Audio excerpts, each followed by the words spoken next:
The day my marriage died started like every other Tuesday. Nothing felt different. Nothing felt wrong. If someone had told me that by sunset I would be planning my escape from a man I had loved for 11 years, I would have laughed. But betrayal rarely announces itself. It waits. It smiles at you. It kisses your forehead before bed. Then it destroys everything you thought was real. My name is Hannah Dawson. I was 36 years old when I discovered that my husband had spent more than a decade pretending to love me. And the worst part wasn't that he lied. And the worst part was realizing that every beautiful memory I treasured might have been part of a plan. The moment that changed everything happened because of a headache. I left work early that afternoon. The drive home took about 20 minutes. I remember turning onto our street and feeling relieved that I could spend a quiet evening resting. The house stood exactly where it always had. Beautiful, peaceful, deceptively safe. It was a large stone home just outside Maple Ridge. My parents had purchased the property years before I was born. Every corner of that house held a memory. The old oak tree where my father built me a swing. The kitchen where my mother taught me how to bake apple pie. The courtyard covered in purple wisteria that bloomed every spring. After my parents passed away, the house became more than property. It became the last piece of them I had left. I parked my car and walked inside. The house was quiet. At first, I thought Keith wasn't home. Then I heard his voice coming from the kitchen. He sounded irritated. I slowed my steps. Not because I suspected anything, just because something about his tone felt strange. As I got closer, I realized he was talking on speakerphone. Then I heard Eleanor, his mother, the woman who had spent 11 years pretending to tolerate me. "No, Mother," Keith said impatiently. "She still hasn't signed the transfer papers." I froze. Transfer papers? My heart skipped. I moved closer without making a sound. Eleanor sighed dramatically. "You've been married to her for 11 years. How difficult can this be?" Keith laughed. A cold laugh, one I had never heard before. "Harder than you'd think. She's emotional about that house. Then make her feel guilty." Eleanor replied, "Tell her married couples should share everything." I couldn't breathe. My fingers tightened around the doorway. Keith lowered his voice slightly. "Relax. She trusts me completely." Eleanor chuckled. "Of course she does. That's why this worked." The room started spinning. Worked. What worked? Then came the sentence that shattered my life. Keith laughed again. "That knave woman disgusts me, but her estate is worth more than this marriage." For a moment, time stopped. The world became silent. My heartbeat thundered in my ears. I thought I must have misunderstood. I wanted to believe I misunderstood. But then Eleanor answered exactly. "Once your name is on that deed, she won't matter anymore." My knees nearly gave out. I stood there listening as they discussed my life like businessmen negotiating a deal. Not husband and wife. Not family. A transaction. An investment. A target. Me. 11 years. In 11 years of birthdays. 11 years of anniversaries. 11 years of holidays, vacations, late-night conversations, and promises. Had all of it been fake? I somehow managed to walk backward before they noticed me. I slipped upstairs and sat on the edge of the bed. My hands wouldn't stop shaking. Minutes later, Keith entered the bedroom. He smiled when he saw me. The same smile I had fallen in love with.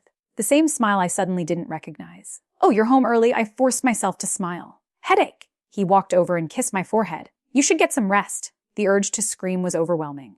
Instead, I nodded. That was the moment I understood something important. Keith didn't know I had heard him. And as long as he didn't know, I had an advantage. So I stayed silent. That evening, I cooked dinner. We talked about work. We watched television. We laughed at a comedy show. Or rather, he laughed. I pretended. Every word he spoke felt different now. Every touch felt fake. Every smile looked rehearsed. When bedtime came, he wrapped his arm around me. "You know I love you, right?" he whispered.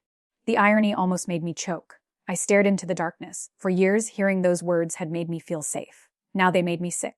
I know," I replied softly, a lie for a lie. Eventually, his breathing became slow and steady. He fell asleep. I didn't. I stared at the ceiling until sunrise, thinking, remembering, questioning everything. And somewhere around 4 a.m, I remembered something my father used to tell me.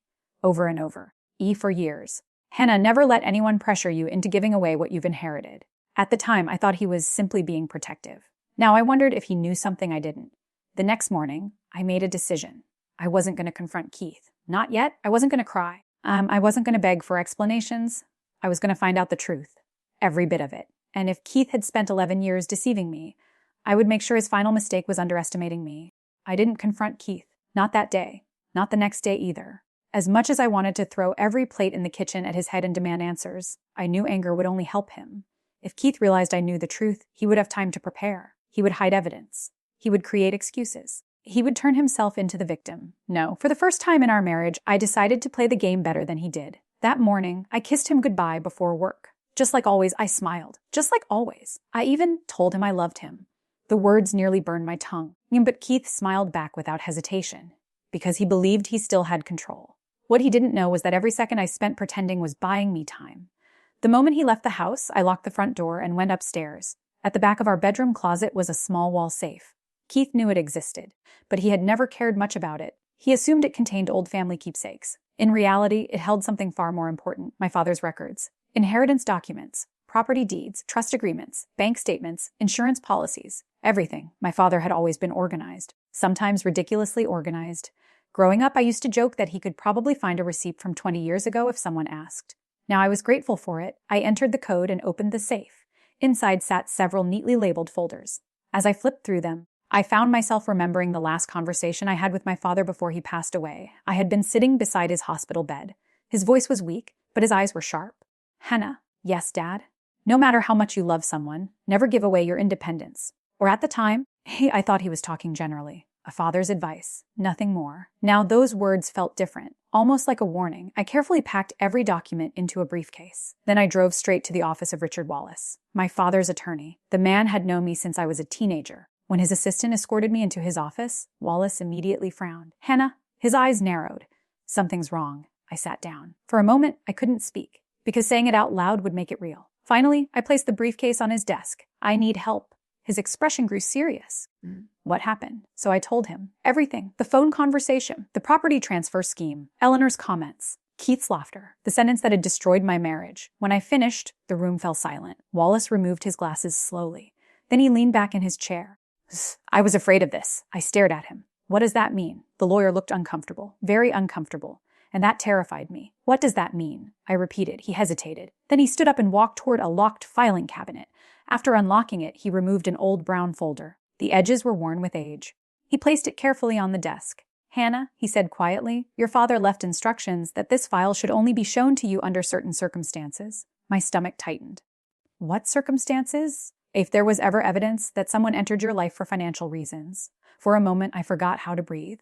Wallace slid the folder toward me, opened it. Inside were dozens of documents, reports, photographs, notes, emails, investigator summaries. My hands trembled. "What is this?" Wallace sighed. "About a year before your wedding, your father hired a private investigator." The room seemed to tilt. "What?" He became concerned. "Concerned about what?"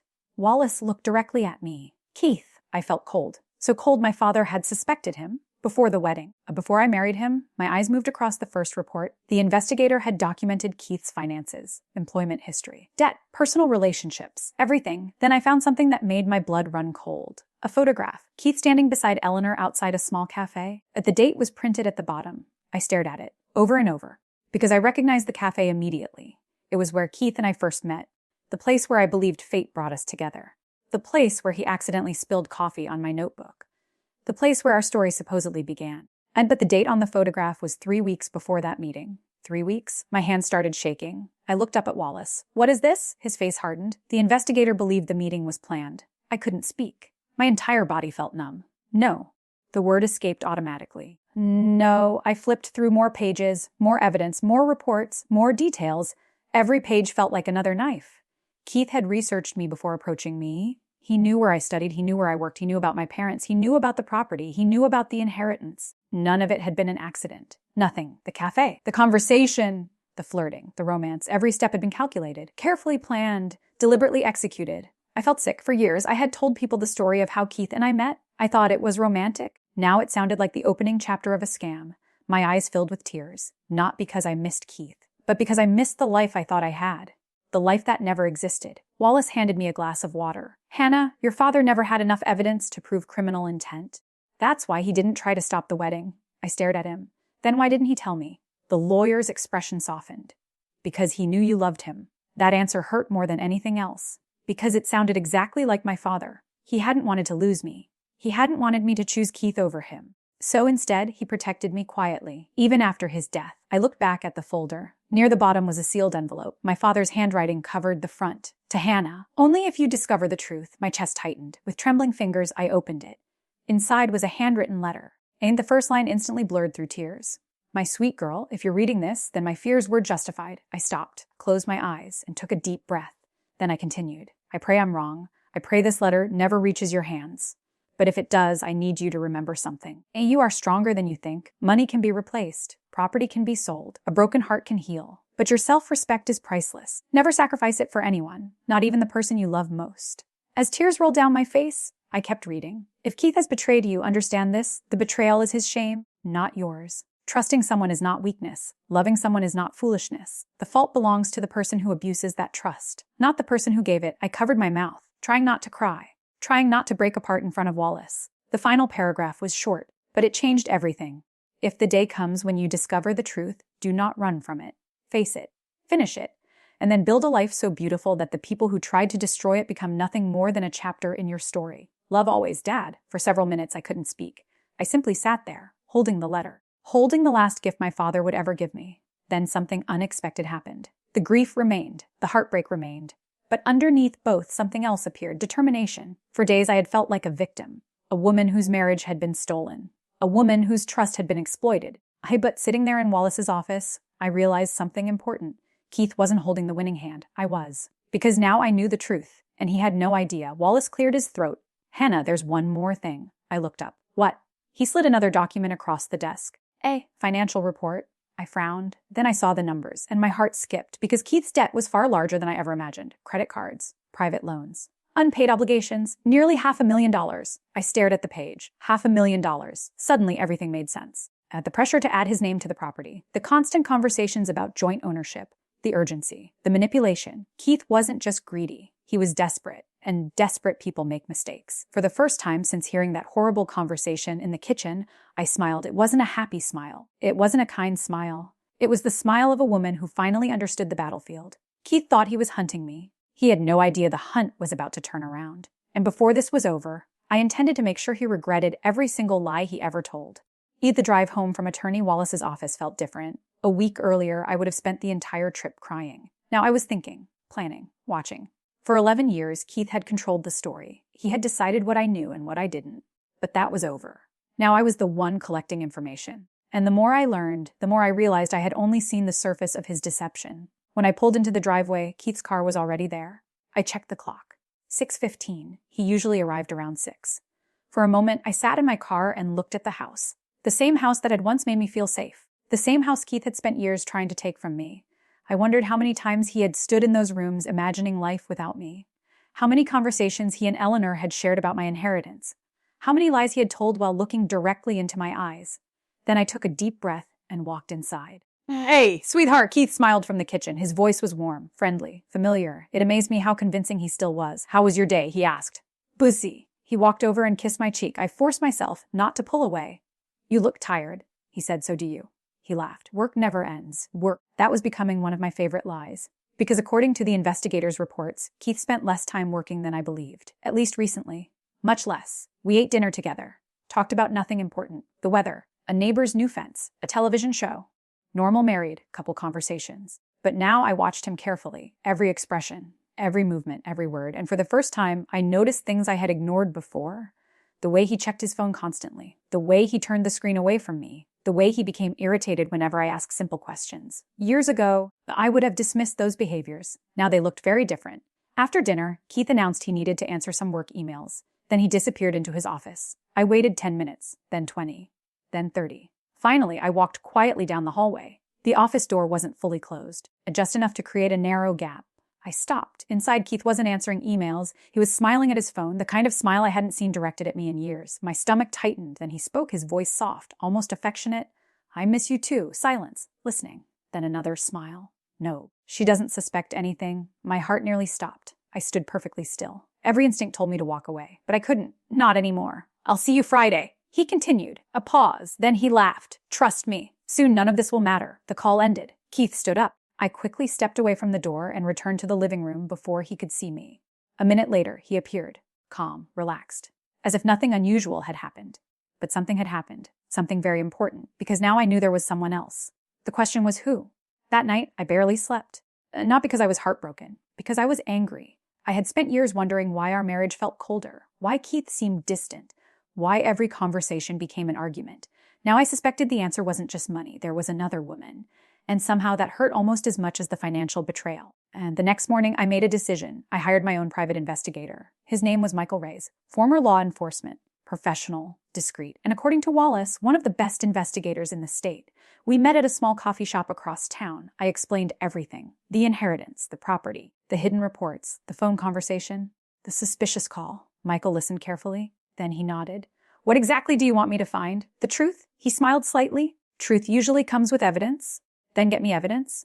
For the first time, I felt like I wasn't reacting anymore. I was moving forward, taking control, and that felt surprisingly good. Over the next several days, I continued acting normal at home. Meanwhile, Michael worked quietly in the background. Every day felt like a balancing act. Pretend, observe. Wait. Pretend, observe. Wait. Then, 6 days later, Michael called. Hannah. Hey, we need to talk? His tone immediately caught my attention. What happened? Not over the phone? My pulse quickened. When? Today. An hour later, I was sitting across from him in his office. A thick file sat on the desk, much thicker than I expected. Michael looked serious, very serious, and that frightened me. What did you find? He slid a photograph toward me. I looked down. A woman, maybe early 30s, beautiful, blonde, elegant, standing beside Keith. My chest tightened. The two of them were holding hands, not casually, not accidentally, intimately, the way couples do. For several seconds, I couldn't speak. Then Michael placed another photograph on top, and another and another. Dinner dates, hotel entrances, weekend trips, shopping together. Dozens of pictures, months of evidence. My marriage wasn't merely struggling. Keith had been living a second life. How long? I finally asked. Michael opened the file. At least 18 months. 18 months. A year and a half. I stared at the photographs, trying to understand how someone could share a home with me while building another relationship at the same time. But Michael wasn't finished. Hannah? His voice was careful. There is more. The words made my stomach drop. More? How could there possibly be more? He handed me another report. I looked at the woman's name, Amanda Pierce, real estate consultant, single, no criminal history, nothing unusual. Then I saw a highlighted section and my blood ran cold. Amanda believed Keith was wealthy, very wealthy. And according to witness statements and social media records, Keith had repeatedly described himself as a successful property owner. A property owner. I immediately understood the house, my house. He was using my inheritance to impress another woman. Pretending it belonged to him, pretending he was rich, pretending he was successful. The humiliation hit me like a punch. But Michael wasn't done. There is one final thing. I almost didn't want to hear it. What? He slid a hotel receipt across the table. Then another. Then another. Different dates, different locations, thousands of dollars spent. The source of payment was listed at the bottom. One of our joint accounts, my money. For 18 months, I had unknowingly financed my husband's affair. The room became very quiet. I stared at the documents, the photographs, the receipts, the evidence, and something inside me changed. Until that moment, I had still carried a tiny piece of hope. Not hope for reconciliation, hope that perhaps some part of our marriage had been real. But those photographs destroyed that illusion completely. Keith hadn't simply betrayed me. He had exploited me, used me, lied to me, and funded his deception with my own resources. Michael watched my expression carefully. You okay? I surprised myself by laughing, not because anything was funny, because the situation had become almost unbelievable. 11 years. 11 years of manipulation, and somehow Keith still thought I was the naive one. Finally, I looked up. When does he see her next? Michael checked his notes. Friday evening, 2 days away. I nodded slowly. A plan was already forming, not a reckless plan, not an emotional plan, a smart plan. Because if Keith wanted to build his future on lies, I intended to make sure those lies collapsed all at once. I stood and gathered the file. Michael looked curious. What are you going to do? For the first time in weeks, I felt calm, very calm, the kind of calm that comes just before a storm. I'm going to let Keith believe he's winning. Michael raised an eyebrow. And then I looked down at the photographs one last time. Then I smiled. Then I'm going to take away everything he thinks belongs to him. As I walked toward the door, my phone buzzed. A text message from Keith. Love you, running late tonight, work emergency. I stared at the screen. Then I laughed again because for the first time, I knew exactly where he was. And for the first time, Keith Dawson's lies were running out of places to hide. After leaving Michael Reyes' office, I sat in my car for nearly 20 minutes. The file containing Keith's secrets rested on the passenger seat beside me. Photographs. Hotel receipts. Witness statements. Evidence. Enough evidence to destroy any remaining illusion about my marriage. Yet strangely, I wasn't crying. A month earlier, discovering an affair would have shattered me. Now it felt like one more piece of a puzzle that was finally coming together. Keith hadn't just betrayed me emotionally. He had built his entire life on deception. The husband I married never truly existed. And now I had a choice. I could expose him immediately. Or I could wait. I chose to wait. Because people like Keith rarely learn from losing. They only learn when they believe they are winning and then lose everything. Friday arrived. The day Michael said Keith planned to meet Amanda. From breakfast onward, Keith seemed unusually cheerful. He hummed while shaving. He smiled while checking his phone. At one point, I even caught him staring at his reflection in the hallway mirror. It looked less like a husband preparing for work and more like a man preparing for a date. The thought made me sick. But I kept smiling, I kept pretending. I kept playing my role. Around 4 in the afternoon, Keith walked into the living room holding a folder. I've got some good news. I looked up from my book. Oh, he sat beside me. The bank finally approved the paperwork package. Immediately, my attention sharpened. What paperwork? Keith smiled. The property documents. There it was. The real reason for his excitement. Not Amanda, not work. The house. Always the house? I know you've been hesitant, he said gently, but adding my name to the property would make things easier if anything ever happened. The irony was almost unbearable. Anything ever happened. Like what? A divorce. A financial scam. A husband disappearing with half my inheritance. I forced a thoughtful expression. I've been thinking about that. His eyes brightened immediately, exactly as I expected. Really, I nodded. Maybe you're right. For a brief second, I saw genuine excitement flash across his face. Greed? Pure greed. Then he quickly hid it. Take your time, he said. I don't want you feeling pressured. The lie was so ridiculous that I almost laughed. Instead, I squeezed his hand. You're a good husband. If Keith felt any guilt, he didn't show it. That evening, he left the house around 6:30, supposedly for a work dinner. I watched him drive away. Then I immediately called Michael. He's on his way. I'll keep eyes on him, Michael replied. 3 hours later, my phone rang. What happened? I asked. Michael sounded amused. Your husband is currently having a romantic dinner with Amanda at a luxury restaurant downtown. I closed my eyes. Even though I already knew the truth, hearing it still hurt. What else? He brought flowers. Flowers. The same man who forgot our anniversary last year remembered flowers for his mistress. I thanked Michael and ended the call. Then I sat alone in the quiet house, the house Keith desperately wanted. The house he believed would eventually belong to him. The house he didn't realize was about to disappear from his life forever. The next morning, I met Attorney Wallace again. This time, I came prepared. I placed every piece of evidence on his desk. The affair, the financial records, the investigator reports, everything. Wallace spent nearly an hour reviewing the documents. When he finally looked up, his expression had changed. What are you planning? I smiled slightly. How quickly can I sell the house? His eyebrows rose. Very quickly. How quickly? A private sale. Possibly within a week. A week. Perfect. Wallace leaned forward. Henna, are you sure? I looked out the window. For years, that house had represented my family, my childhood, my parents, my memories. But Keith had poisoned every room, every hallway, every corner. Staying there would mean reliving the betrayal forever. I'm sure? Wallace nodded. Then he smiled. I know exactly who to call. 3 days later, a buyer toured the property. A successful businessman from another state. Cash purchase, no financing complications, no delays, no problems. The offer exceeded my expectations by a lot. When the paperwork arrived, I signed immediately. The moment my signature touched the final page, an unexpected feeling washed over me. Freedom. Not sadness. Not regret. Freedom. For the first time in years, I felt truly free.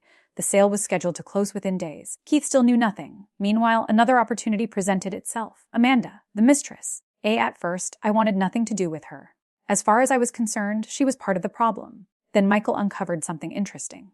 Amanda didn't know Keith was married. At least not legally. According to multiple sources, Keith had told her we were already separated. He claimed our divorce was almost finalized. My first reaction was disbelief, then anger, then curiosity. Because if Keith was lying to Amanda too, she might unknowingly become the key to exposing him. After thinking about it for 2 days, I made a decision. I requested a meeting. Not as Keith's wife. Not at first.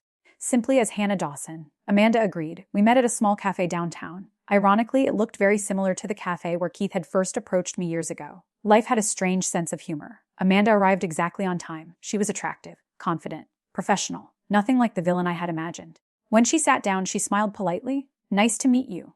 You too.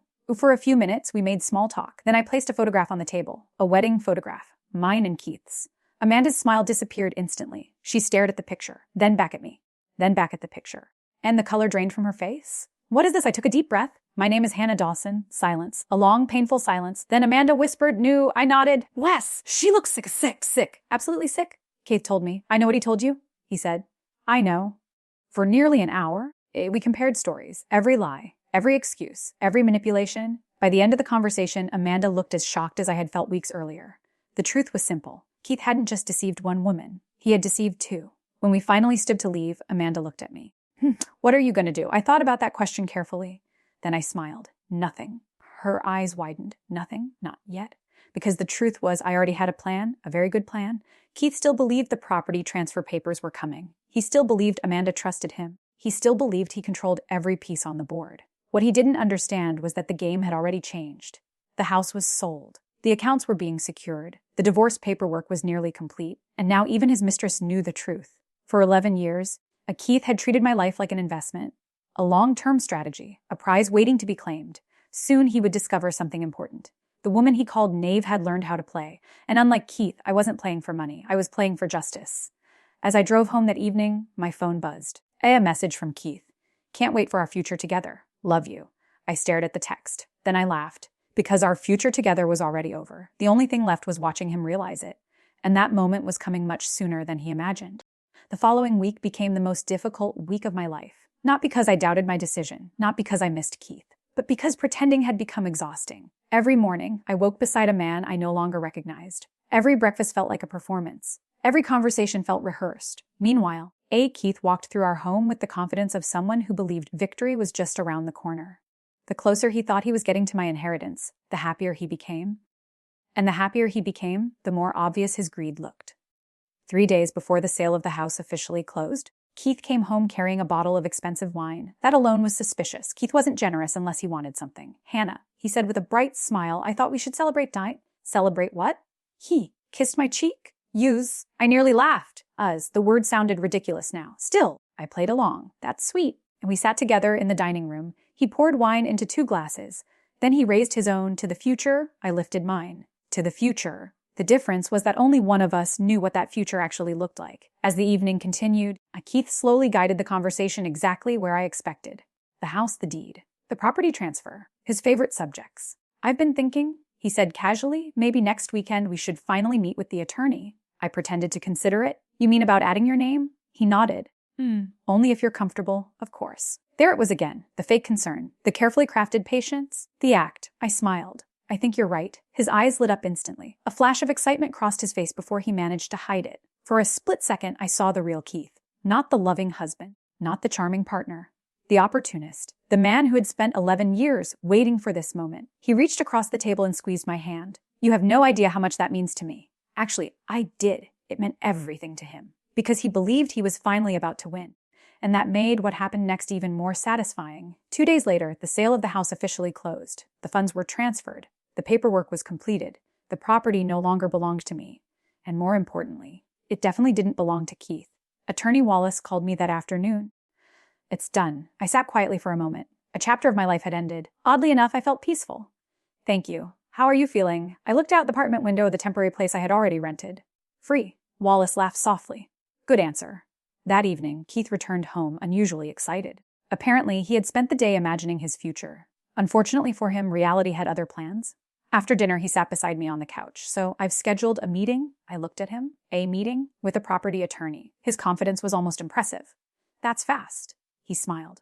I just wanted everything ready. Oh, of course he did. The sooner he got his hands on the house, the sooner he could solve his debt problems. The sooner he could impress Amanda. The sooner he could build the life he thought he deserved. A life funded by me. Except there was one tiny problem. The house was gone. The next morning, I woke up before sunrise. Today was the day I stopped pretending, the day Keith learned the truth, the day his fantasy ended. I packed the final box of personal belongings. Family photographs, my mother's jewelry, my father's letter, the things that actually mattered. And then I walked through the house one last time. Surprisingly, I wasn't sad. The memories belonged to me. Not the building, not the walls, not the property. The memories would come with me. At exactly 8 o'clock, movers arrived. By 10, my belongings were gone. At 11, I left an envelope on Keith's desk. Hey, inside were 3 things. A copy of the divorce papers, a photograph of Keith with Amanda, and a short handwritten note. The note simply said, I know everything. The affair, the lies, the inheritance scheme, the 11 years of manipulation. Enjoy the future you planned so carefully. Unfortunately, you'll be facing it alone, Hannah. Then I walked out for the last time. By noon, I was gone. By 2 o'clock, Keith arrived home. I didn't witness what happened next. But later, I received the details. And they were better than anything I could have imagined. First, he discovered the empty house. Then he found the note. Then he saw the divorce papers. Then he noticed the photograph. According to a neighbor who happened to be outside, Keith stormed out of the house screaming. His panic escalated when he tried accessing our joint accounts. Closed. Then he called Wallace's office. That conversation apparently lasted less than 2 minutes.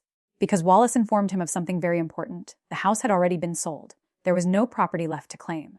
No inheritance left to pursue. No deed left to transfer. Nothing. The silence on the other end of the phone reportedly lasted several seconds.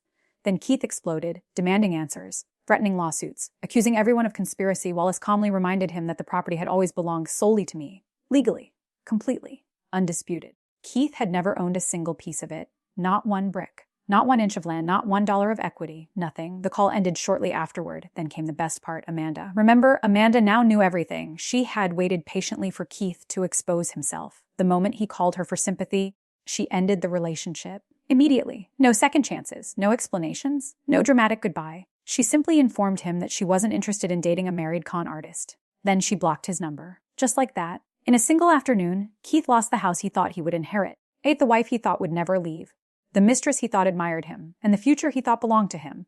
But the collapse wasn't finished yet, because Eleanor was about to learn the truth too. That evening, Keith visited his mother's home. Desperate, angry, humiliated. According to someone who later told Wallace about the argument, the conversation quickly became explosive. Eleanor blamed Keith. Keith blamed Eleanor. Both accused each other of ruining everything. Years of greed suddenly turned inward. The partnership that had manipulated me for over a decade began tearing itself apart. And honestly, that was the most fitting punishment imaginable. Because people who build relationships around greed eventually discover something important. Greed is loyal to no one, not even itself. Later that night, my phone rang 17 times. Keith. I ignored every call. Then came the text messages. Please talk to me. You don't understand. We can fix this. I love you, love. That word again. The same word he used while planning to steal my inheritance. The same word he used while sleeping with another woman. The same word he used while laughing about me with Eleanor. I didn't respond. There was nothing left to say. Around midnight, one final message appeared.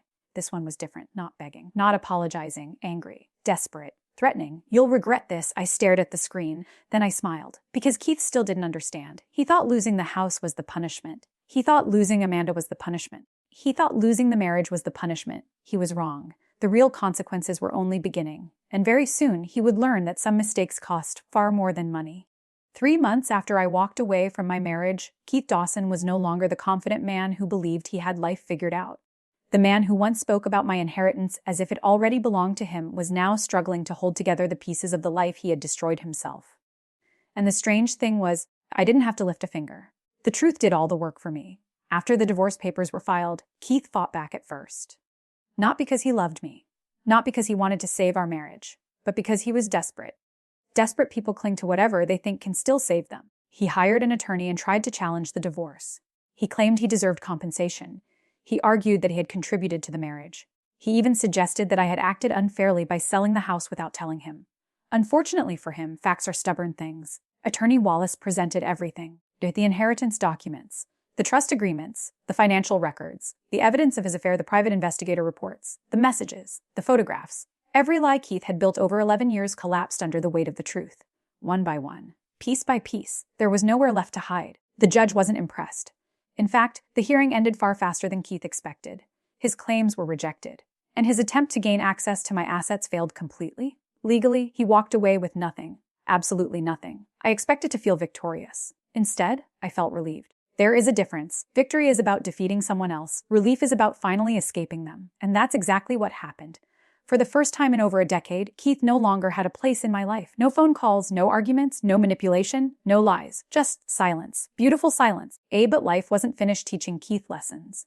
A few weeks later, I learned that several of his creditors had begun pursuing repayment of his debts. The debts he had hoped to solve using my inheritance. Without access to my money, his financial problems became impossible to hide. Collection notices appeared. Loans came due. Creditors started calling. The future he had imagined for himself vanished almost overnight. Then came the final blow. Eleanor. For years, she had encouraged Keith's behavior, supported it, helped plan it. But when everything fell apart, she suddenly wanted someone to blame. And the easiest target was her own son. Their relationship became a battlefield. Arguments turned into shouting matches. Shouting matches turned into months of bitterness. The team that had spent years plotting against me eventually destroyed itself. I would love to say I celebrated. I didn't. By then, I was too busy rebuilding my own life. Because while Keith's world was shrinking, mine was expanding. I moved into a beautiful apartment filled with sunlight, not large, not extravagant, but peaceful. For the first time in years, every object inside my home belonged there because I chose it, not because someone else wanted it. I filled the rooms with plants, books, artwork, memories that brought me joy instead of pain. Slowly, the apartment began to feel like home, a real home, not a battlefield disguised as one. I also returned to something I had abandoned years earlier, my career. Before marrying Keith, I loved interior design. I loved helping people create spaces that felt welcoming and beautiful. But over time, Keith had convinced me to think smaller, to doubt myself, to prioritize his ambitions over my own. Without his voice constantly in my ear, I rediscovered my confidence. One project became 2. 2 became 5. 5 became more than I could handle alone. Within a year, I opened my own design firm. The business grew faster than I ever imagined. Clients recommended me. Projects expanded. Opportunities appeared everywhere. For the first time in a very long time, I wasn't surviving. I was thriving. But the most meaningful change came from somewhere unexpected, a support group. Several months after my divorce, I attended a meeting for women who had experienced financial and emotional abuse. At first, I only listened. Then one evening, someone asked if I would share my story. I was nervous, terrified actually. But I stood up and spoke. I talked about trust, manipulation, fear, the lies I ignored, the warning signs I missed, and most importantly, the moment I finally chose myself. When I finished, the room was silent. Then a woman near the back raised her hand. Tears filled her eyes. How did you find the courage to leave? The question stayed with me, because the truth was, courage wasn't what saved me. Fear did. I was terrified of spending the rest of my life with someone who viewed me as a prize instead of a partner. Terrified of losing myself completely. Terrified of waking up 10 years later and realizing I had ignored the truth. So I smiled gently and answered, "You don't leave because you're fearless?" The room became very quiet. "You leave because one day staying becomes scarier than starting over?" Several women cried. A few nodded. And in that moment, I realized something important. My story wasn't just about betrayal. It was about survival. About choosing yourself after someone spends years convincing you not to. About understanding that love without respect isn't love at all.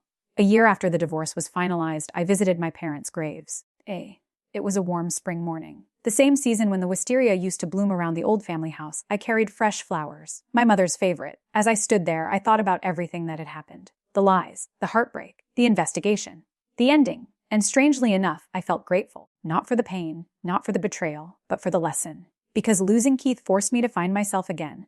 I knelt beside my father's grave and placed the flowers carefully. Then I smiled. "You were right, Dad." The wind moved softly through the trees. For a moment, it almost felt like he was listening. I remembered the letter he had left for me. The words that carried me through my darkest days. "Build a life so beautiful that the people who tried to destroy it become nothing more than a chapter in your story." That's exactly what I did. Keith thought my inheritance was the most valuable thing I possessed. He was wrong. And my strength was. My independence was. My future was. And unlike the house, those were things nobody could steal. As I walked away from the cemetery, I didn't look back. Not at the graves. Not at the marriage. Not at the life I lost. Some chapters deserve to be closed. Because the best parts of the story happen after you turn the page. And if there's one thing I've learned, it's this. The people who betray you often believe they're taking your future. What they don't realize is that sometimes they're only removing themselves from it. And that was the most expensive mistake Keith Dawson ever made.